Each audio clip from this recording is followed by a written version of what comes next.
તો ચાલો મિત્રો, આજે આપણે ફટાફટ જોઈ લઈશું. ના, ફટાફટ નહીં, આરામથી આપણે જોઈશું કાઠિયાવાડનું ફેમસ એવું ઢોકળીના શાકની રેસીપી. ઢોકળીના શાક બનાવવા માટે સૌથી ઇમ્પોર્ટન્ટ છે ઢોકળી બનાવવી. તો સૌથી પહેલાં આપણે એ શીખીશું. તો અહીંયા મેં એક વાસણમાં 2 ચમચી જેટલું તેલ લીધું છે. પછી એમાં 1 ચમચી જેટલી હળદર ઉમેરીશું અને એમાં આપણે 1 ગ્લાસ જેટલું પાણી એડ કરીશું. પછી આપણે પાણી અને હળદર એકદમ સરસ રીતે મિક્સ થઈ જાય એટલે 1 ચમચી મીઠું ઉમેરીશું. મીઠું ઉમેરીને પાણીને એકદમ ઉકળવા માટે મૂકી દઈશું. પાણી ઉકળવા માંડે એટલે આપણે એમાં ચણાનો લોટ એડ કરીશું. આપણે જેટલી ઢોકળી બનાવી હોય એટલો ચણાનો લોટ આપણે લઈશું. મેં અહીંયા 1 વાટકા જેટલો ચણાનો લોટ લીધો છે અને એ પાણીમાં એડ કરીને તેને તરત જ આપણે મિક્સ કરતા જઈશું. લોટને મિક્સ કરતા જઈને 2 મિનિટ સુધી મિક્સ કરીશું. જ્યાં સુધી લોટનું પાણી એબ્ઝોર્બ ના થાય ત્યાં સુધી આપણે એને મિક્સ કરતા જઈશું. પછી આવી રીતે કઢાઈમાંથી છૂટું પડવા માંડે એટલે આપણે ગેસને બંધ કરી દઈશું અને આવી રીતના થાળીમાં તેલ લગાવીને લોટને એમાં નાખી દઈશું.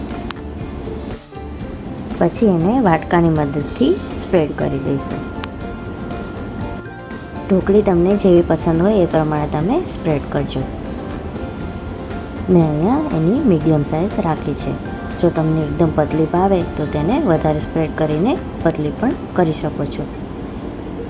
અને ઢોકળી સેટ થાય ત્યાં સુધી આપણે ખાંડણીમાં લસણને ખાંડી લઈશું.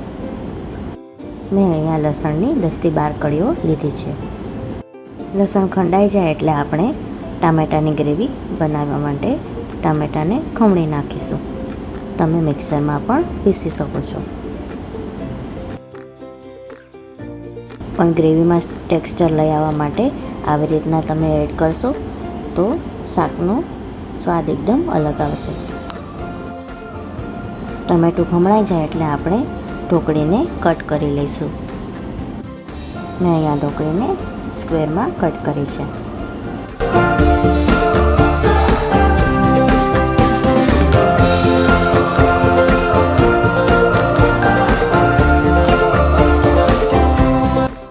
તો તમે જોઈ શકો છો કે ઢોકળી કેવી સરસ રીતે તૈયાર થઈ ગઈ છે. હવે આપણે શાકનો વઘાર કરીશું. એક પેનમાં 4 થી 5 ચમચા જેટલું તેલ લઈશું. તેલ ગરમ થઈ જાય એટલે આપણે એમાં લસણ એડ કરીશું. પછી આપણે એમાં 1 ચમચી રાઈ એડ કરીશું. રાઈ ફૂટવા માંડે એટલે આપણે એમાં ટમેટાની ગ્રેવી એડ કરી દઈશું અને મિક્સ કરી લઈશું.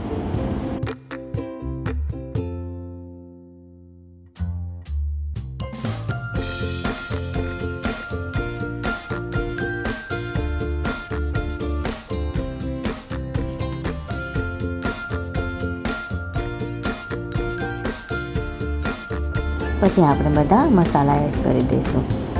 1 ચમચી હળદર અને 1 ચમચી મીઠું ઉમેરીને મિક્સ કરી લઈશું.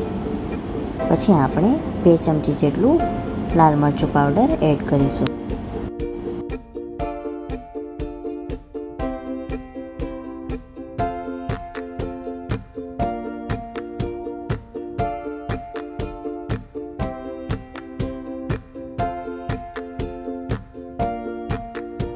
પછી ગ્રેવીને મિક્સ કરીને એમાં અડધા ગ્લાસ જેટલું પાણી ઉમેરીશું.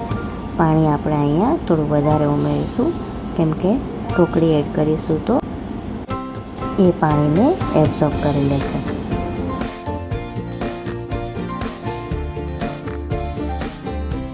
પછી ગ્રેવી ઉકળવા માંડે એટલે આપણે એમાં ઢોકળીને એડ કરી દઈશું.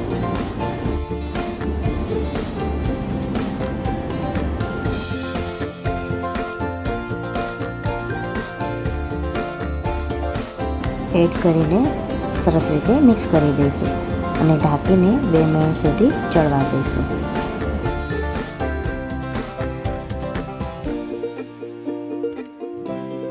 પછી આપણે એમાં 1 ચમચી જેટલો ગરમ મસાલો એડ કરીશું અને ફરીથી ઢાંકીને 2 મિનિટ સુધી શાકને ચડવા દઈશું.